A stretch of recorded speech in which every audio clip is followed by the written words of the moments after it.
الله أكبر الله أكبر الله أكبر الله أكبر الله أكبر.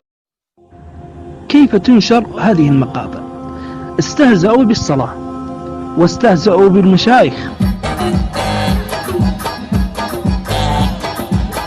قولي هذا واستغفر الله العظيم لي ولكم فاستغفروه إنه غفور رحيم. يا شباب، لكم سلام وتحية وشوق وتقدير واحترام. الليلة برنامجنا خفيف وقصير ونشيط، ما هنقول تعرصة ولا هنقول ردم ولا دارين نردم لنا مخلوق. لأنه شنو المحتوى كله أصبح ردم في ردم في ردم، فالليلة قلنا نغير من البرنامج ده ونخش لكم بالجديد. طبعا دائما برنامجنا شنو زي ما عارفين، مكافحة الظواهر السالبة. خليكم جاهزين واربط الحزام ونرمي قدام. الدنيا فسادها كتير شديد، من مفاسد الحضارة واللي من مفاسد الحضارة في وطننا السودان ده أول حاجة بيجي شنو؟ الاحتيال. نمرة واحد الاحتيال أصبح ذكاء، إنك تكون إنسان محتال. شفت واقع عليك مفتح، الناس بيقول لك الصندوق ذكي. يا مان أنت محتال يا صاحبي. الاحتيال أصبح ذكاء. والانحلال حاجة تانية، الانحلال. إنسان يكون منحل، بيت ولد تكون إنسان منحرف بايس ما نافي، ده بيجي شنو؟ حرية. الانحلال أصبح حرية. والرذيلة أصبحت فن. ده كلام كبير طبعا. أمشي وسائل التواصل الاجتماعي، بالذات الحاجة اللي اسمها تيك توك. أختك قريبتك، أختي أنا ذاتي قريبتي، يعني سواء كانت أي بنت عندها تلفون وبتخش المصيبة اللي اسمها التيك توك بتنحرف. قمة الرذيلة إن الواحدة تتعرض لك، واحدة تجيك كنو ترقص. يا أخي الاسكارتي ده بنية، بس أنت ذاتك تكشف كده الشغل ده، والله إلا تقول أعوذ بالله من الشيطان الرجيم. ده يسموه فن وغمة الرذيلة. فلو بالطريقة دي أنا شخصيا من هنا برسل تحية لكل الشعب، ولو بنفس الأساليب الماشية والأسباب اللي قلناها دي نقول تبا للحرية بهذه المظهر وبهذه الطريقة. ما مشكلة، كلنا بنحب الفن وبنعشق الفنانين، سواء كان حرام ولا حلال. الفن ده أي إنسان شنو والله بيحب الفنانين، وعنده فنان معين كده شنو بسمع له بتكيف للنهاية. لكن لما نجيك فنان مسطول ولا سكران يجنب يتلاعب لك بالدين في نص الأغنية، يتلاعب بالدين. ليه بالدين؟ المسرح بتاع الحفلة في نص الطربة، الزول ده قلبه شنو؟ عديل كده، منبر شنو؟ ديني. حفلة يقدم فيها الناس من خطبة الجمعة وبين التيتا. ده إنسان مبدع، فنان مغني، يا أخي أرقص نطت زي جهل قلبي السبي في الحفلة. ما عندنا مشكلة، ما عندنا طرائق. لكن لما تتاول لنا في الدين ده وتنطت، والله حاجة ما مقبولة. والديار ما حد يشوف، لا نشوف ولا يشوف. يديكم العافية وألف ألف مبروك للإرسام.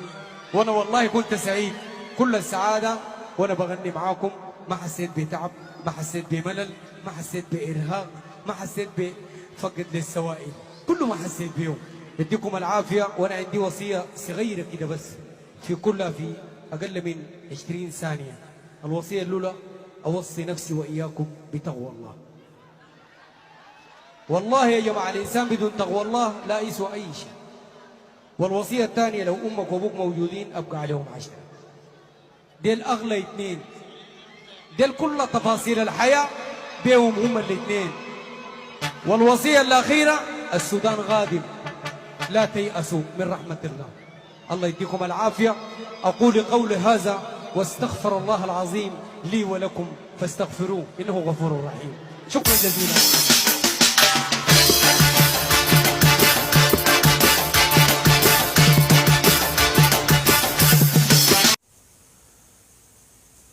فنقول سل الله أخلا نافعا ويستعز به، فبالأخل تستوفى الفضائل كلها، ومن الجهل تسأل غير مؤت لسائل، كما في الجهل مستوفي جميع الرذائل. فسواء كان يا أخي أخونا فنان صلاح ولي شغلك ده فرح بتقول فن في نفسه كده يعني مكروه، وفي بعض المفتيين بيقول لك حرام عديل انك تجي في الفن تدخل لنا غضبة دينية، وبعد ما انتهيت وقلت استغفر الله العظيم لي ولكم وتوالي زنق وكدمة معناته قوموا الى رئيسكم، ولا الكلام ده شنو؟ كيف؟ الكلام ده ما مقبول. اخونا قاعد تشاهدنا، الكلام ده ما تعتبر نفسك انك مشاهد وانا اللي بقول، انت الفاعل وانت الامر وانت الناهي. الحديث ده ليك انت اللي قاعد تقول، وانت اللي بتوجه رساله لاهلك واسرتك وجميع الامه المسلمه. انا وانت حاجه واحده، دارين نكافح الظواهر السالبه. فنرجو منك الدعم والاشتراك في القناه وتفعيل الجرس عشان دائما يصلك الجديد. الليله بزنقلنا ما في، عشان كده نكون انا وانت شنو الحوار حقنا. اما من اشنع الظواهر قاعد بمزاج بامان الله بقلب في التليفون عشان اشوف لي شنو دراما مضحكه. يا اخي دي قابلتني اغرب دراما وسئمت وكرهت التمثيل وكرهت حاجه اسمها دراما.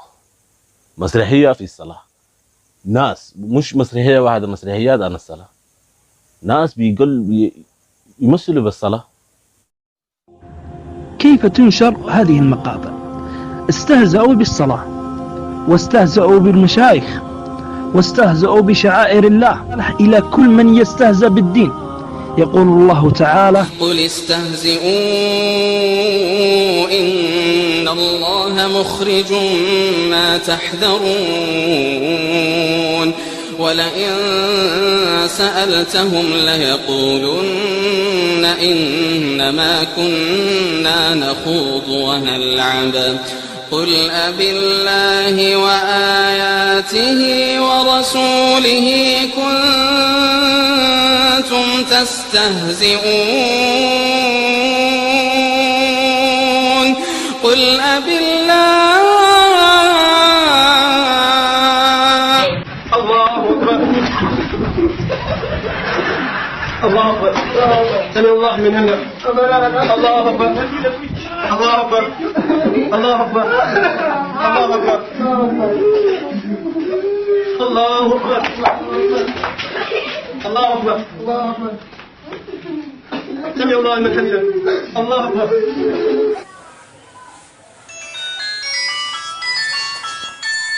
الله أكبر. Nagani ni muso action nation you are.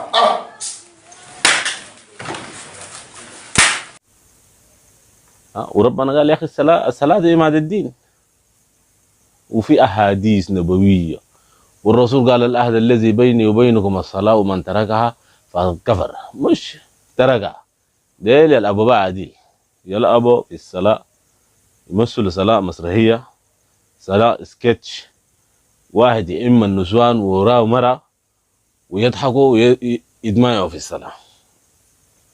دي رساله للشعب السوداني بصفة خاصة، وللأمة الإسلامية على العالم أجمع بصفة عامة.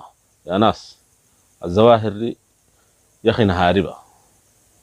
كون الناس تتطاول في الدين سواء كان في الفن في الغنى ولا عن التمثيل بالصلاة، والله الكلام ده ما مقبول وحرام قطعا.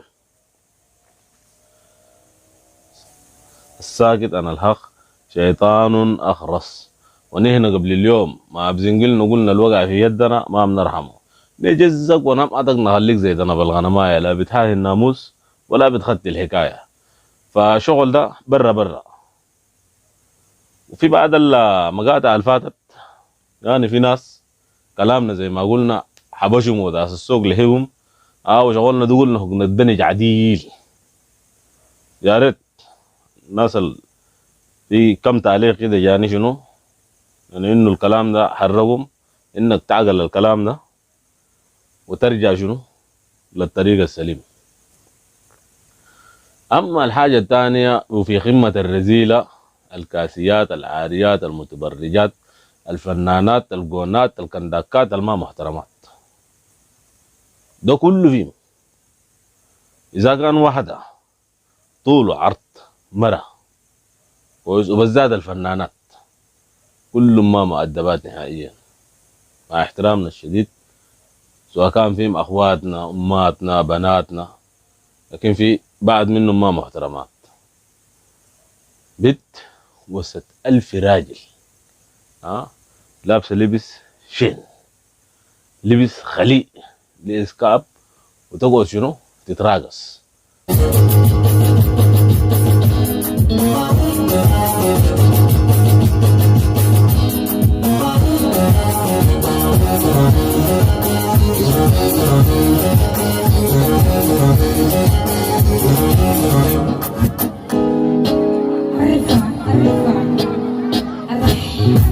والرقص بشنو؟ يا إما بالصدر يا إما بالذنب.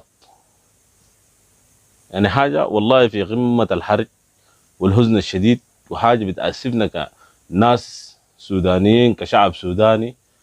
والغريزة الجوانا دي والله ما بنقبل. يعني الواحد زي ما بقبل إنه في أخته الشين ولا في أسرته الشين، يا أخي والله فيكم أنت يا رسالة لكل بنت بتتبرج ولا بتسهر لنا بملابس غليئة، والله ما بنقبلها فيكم.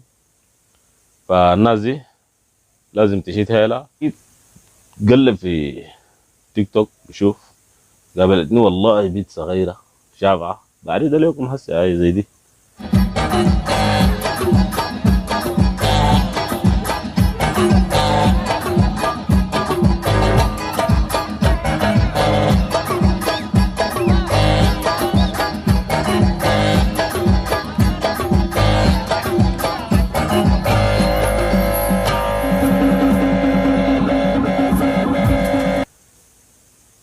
يا أخي سبحان الله، بنت صغيرة في العمر بتلعب شنو؟ لعب فادي وشنيء، واحدة في وسط 1000 شنو؟ شاب، كلهم يعني ناس في سن بتاعت مراهقة. أي إنسان عندك أخوات عندك بنات شفت المنظر ده منظر ما بعجب. ويبقى الشباب اللامين في وسط البيت دي ذاته وهي بتتراقص مع عيالهم كده يشوفيها، كلهم شنو؟ ناس ما عندهم شهامه ولا دقرنا. وين احلنا بتاعنا الشرك؟ زي ما بقول في الارض ولا الارض ولا الدين، لا عرضك لا ارضك لا دينك. انا بنفرد في الحاجات دي ليه؟ الكلام ده ما بيعجبنا ولا قاعد يجاجب. وربنا جاب الامه البشرية وأدانا الرسالة الإسلامية، والامتحان مكشوف وواضح. تعمل السمح تتقي ربك، وأما من خاف مقام ربه ونهى النفس عن الهوى فإن الجنة هي المأوى، وأما من طغى وآثر الحياة الدنيا فإن الجحيم هي المأوى. فزي ما قال الفنان أخونا هناك، أوصي نفسي بتقوى الله وإياكم، لكن ما بالزنقة. أنا هنا بنشهد ربنا ده يا رب يا رب لي أنا وكل اللي بتشاهدني أنت وأسرتك، يا رب يحفظكم ويرعاكم ويسونكم ويحقق شنو المطلوب، ويستر أمتنا الأمة المسلمة، ويستر بناتنا ديل شنو يا رب العالمين.